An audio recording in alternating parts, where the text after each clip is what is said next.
Hey guys, I'm Ryan Wright. And I'm Katie Dubois. We're going to be checking out channel Cinema Sins. I've said it before, they're one of my top 5 favorite channels. And I haven't been watching their videos as much as I wanted to lately, so I wanted to catch up. And I saw that this came out forever ago, and I'm surprised I never saw it. Everything Wrong with Inception in 4 minutes or less. Most of their videos are like 10 to 20 minutes, so they really couldn't find that much wrong with Inception, good. apparently. Good. I love Inception. Yeah, so I thought it'd be cool if we kind of do this, and there's spoilers in it. So if you haven't seen Inception, there's spoilers, and I thought we could kind of do a little spoiler review afterwards as well, based off what they're talking about.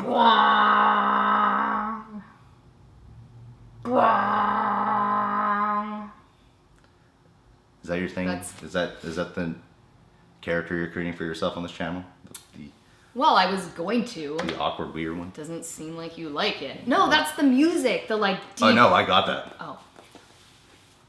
Okay. That wasn't the problem. Oh, and she's never seen this before. No, I don't know this. How come Saito can have bodyguard projections in Limbo? Why doesn't anyone else in the film have bodyguard projections when they go to Limbo? Cobb trusts the projection of his mischievous dead wife to serve as the anchor for his rope climb. This guy's their architect, and he doesn't know what the kick is? The architect gets every detail of Saito's apartment correct, down to the pillow gun and the carpet stains, but gets the material of the carpet wrong. This Asian kid is so important to the story, he doesn't get a name and then disappears for the rest of the film. There's surprisingly little wind and noise when standing underneath a helicopter. I have 2 things to say about this maze. 1, it doesn't look very hard. 2, it's actually impossible. Look. Ding, ding, ding, What invisible thing is she stepping over when she pulls the mirrors? Cobb knows he's going into Cobalt Energy's backyard and that they want him dead, but he has no escape plan in mind except to run? A white guy in Mombasa stands out like a black guy in Martha's Vineyard. Oh, there's someone yelling. That definitely means the guy we're chasing went this way. These bounty hunters are terrible shots. Well, this is beyond convenient. Honestly, why would a guy this omniscient even need the services of Cobb and Company? Hey, look, it's the scientist from Avatar, playing exactly the same. Arthur feels the kick from just his chair starting to fall over, but earlier Cobb's chair fell all the way into the water before he felt the kick. The flight attendant pulls this curtain, then turns to get the briefcase, then turns to hand it to Arthur, which she's only able to do because the curtain is now open again. This guy is standing right here, firing into an open rear window, and he's not hitting anything at all? All this screaming, you would think he would have at least one witness to support the claim that he didn't kill his wife. She had herself declared sane by 3 different psychiatrists. Because that's not suspicious at all. So, I ran. But why didn't you just wait for forensic science to prove that your wife jumped from another building altogether? And, your fingerprints aren't anywhere in the ransacked hotel room. If you can just dream up bigger guns, why the f*** don't they leave this warehouse in a tank? Van going in the water, that's a kick. Van tumbling over and over on its side, not a kick. Got it? Arthur changes directions between camera angles. Why do the rules of gravity extend to the 2nd level dream, but not the 3rd level snow mountain? Shouldn't they have all gone flying off the mountain into the air? Fisher partners up with Saito, his company's biggest and only true rival in worldwide energy dominations, and whom he doesn't recognize. The paradox thing is cool, but it only happens because the bad guys in this movie cannot aim. Arthur has a couple minutes. So you're saying in a couple of minutes, Arthur has an air fight with this Agent Smith dude, retrieves the charges, arranges these dudes in a stack, obtains a bunch of wire, bundles up these idiots, moves them down the hall, puts them in the elevator, the charges on the elevator wire, blows the elevator wires, pushes the charges on the elevator, unties the idiots, and then blows the elevator all in a couple of minutes? Just use the defibrillator to revive him. I'm pretty sure that's not as easy as she makes it sound. Mal's gonna be down there. I know where to find her. She'll have Fisher. Mal is Cobb's projection and not a real person, so why does she go to Limbo after Cobb shoots her? And how is she able to kidnap Fisher before Cobb even gets to Limbo? Soaked when they get out of the ocean, completely dry just moments later. Why is he making a ransom deal with his own projection? He's basically just talking to himself here. He could be rescuing Fisher. Considering the kick Arthur's setting up in the hotel dream level above, and the fact that everyone gets out of Limbo by suicide, is there even a reason for this explosion, or does he just like to blow it up? Ariadne forces 2 people to die horrible falling deaths from a skyscraper when she could have just shot them both in the head with the gun she used to shoot Mal. Cobb is basically the same age, but Saito's super old, even though they both entered Limbo about the same time. U.S. citizens don't get passports stamped upon returning to the country. Awesome. Happily ever after. Hey, do the Cobalt engineering people still want to murder him? Okay, let's talk about totems. Why is Cobb's totem just a normal top, but everyone else's totem is weighted or hollowed out or otherwise jacked up? Arthur won't let Ariadne touch his weighted die because only he knows what number it's supposed to land on, but then everyone knows a top falls. There's nothing unique about the behavior of Cobb's totem. Also, why does a totem show up in the dream in the first place? Does the dreamer take it with them subconsciously? Are they able to control it? And if they are, why can't they control all kinds of other with their minds while they're in dreams? Why do they even have to be behind the wheel of a car to make it drive? Saito touches Cobb's totem, which is a no-no, but then that was in Limbo, so is that bad? Why do the totems even have to be there inside the dreams? Like, Why can't the method for determining your own realities be the simple fact that you have a totem in your pocket? Just don't take the totem into the dream. Do I have a totem in my pocket right now? No. Still dreaming. So you're not going to tell us whether he's dreaming or not. You're just going to let that top spin and make it wobble a bit and tease us with a cut to black. You brilliant mother...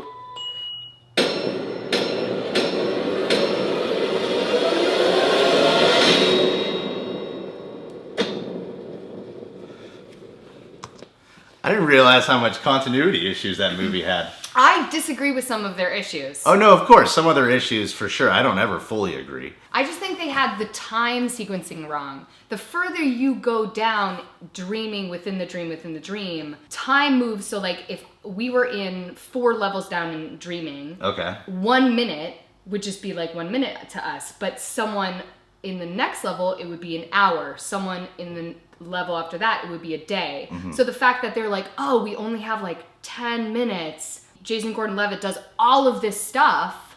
It's because it's like 10 hours longer. It's like 10 hours he has to do that stuff in their 10 minutes. Whoa. I know. Did you understand Interstellar? I did understand Interstellar. So did I, but I don't think in the degree you did. I like the times where they point out that some things are just a little bit like... Too convenient. Yeah, like, come on. Like, when they're Yeah. talking about how the architect doesn't know the kick, and then the architect gets everything right, but the material of the carpet, right, you know? right. That's true. Like, things like that will bother me, and I'm glad we have people like this to point it out. Oh, good. But I do feel like the beginning of the movie, when he's running through the market, is within one of his dreams. That's why there are things that don't make sense, like the very incredibly narrowed, not hallway, but like alley that he tries to go through that gets so narrow he can barely fit through. That's exactly like a dream. That's why some of those things in that sequence didn't quite make sense, because he was within one of his dreamlands. I'm okay with small continuity issues there, because I think that's part of the puzzle of the movie, is you're supposed to continue to be unsure of where your realities are. Realities are. Are we in a reality right now? What you're doing is amazing right now. Thank you. My mind would Yeah. not have ventured to where your mind has gone with understanding Inception and its continuity issue. I think Nolan in himself has kind of continuity issues with a lot of his films. He's always doing montages, all his handheld stuff. But he yeah. worked on this for years. Yeah. Years he worked on this movie. So you would think that like he's really ironed out sort of the philosophy that Yeah. goes behind each level. The reason why the guy in one level they get pushed over in the chair and it wakes him up right away. And the next time he gets pushed over in the chair but into the tub is because every layer they go down, they have to up the kick. Oh, So okay. first they have the chair being pushed over. Next they have the chair being pushed into the tub. Next they have the van being pushed into the water. So we're seeing the continuity each time with them having impact, right? Where they up the stakes each time depending on how far. And then she throws herself and the other two off the really tall building down into the ground. Why couldn't she shoot them though? Because it's the continuity of the dream sequences all taking place? I think it's because their impact has to wakes them up. If you actually die, if you actually get killed, and they made this point in the movie, if you actually get killed, you're dead. But the second your body begins to hit the water is still going to be like 3 days before your body actually hits the water to the extent that you would die. So you're going to wake up in your next level before that even Katie. happens. I know. Brilliant. If you ever need anything explained, just let me know. Pretty good. Pretty good. Well, you followed the script that I wrote really well. Good job on the monologues. You know, I spent like 3 days writing them, and you're the best actress I could have hired to say all the things that you just said. Because You're welcome. Because I You was get really all the credit. I get passionate about my words, Of course about you my do. observations. Well, thank you for hiring me. I didn't understand half the stuff I just said, but if you... Well, you it know, makes sense, but you had conviction at the end of the day. You at least acted like you understood, which Yeah. made me go, wow, this is actually pretty believable. We've deviated. We've deviated. Deviated so far. But look, guys, I know some of you are gonna go, Ryan's an idiot, and yeah, I am. There should have been more to that sentence. It doesn't have to be. You just own They're gonna be like, that girl's hot and cute and smart, but this guy is just dumb. This guy, he doesn't even have a thought. He's just dumb and hairy. So dumb and hairy. Thanks, Katie, for bringing Sorry. me on. I have nothing to say. That was perfect. Anyway, guys, if you're new to the channel, you can subscribe to The Real Rejects, where you get brains and looks in one video by Katie Dubois. Sometimes she's on here, and her channel link is right here. If you have a computer that allows you to see annotations, it's right there, and subscribe button up here. I'm a YouTuber, so I'm supposed to be saying these things. Cool. Hey, you know what you can do too? You can follow me on Instagram and Twitter and fucking what's the other one? Snapchat? Facebook. Face back. Ryan Clark. Can I get a shout out? That dude at McDonald's got fired chicken.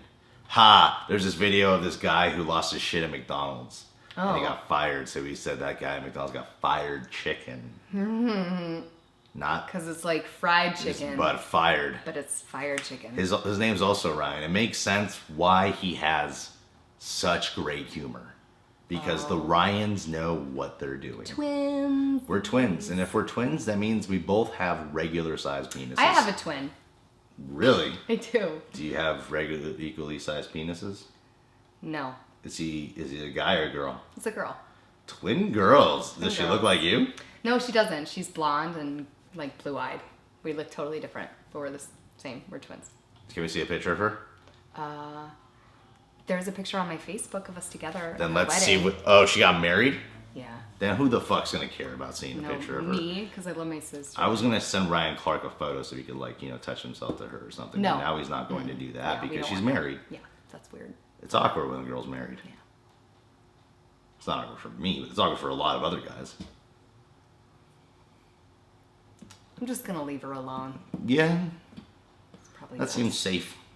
Yes. Safe is the word. Safety.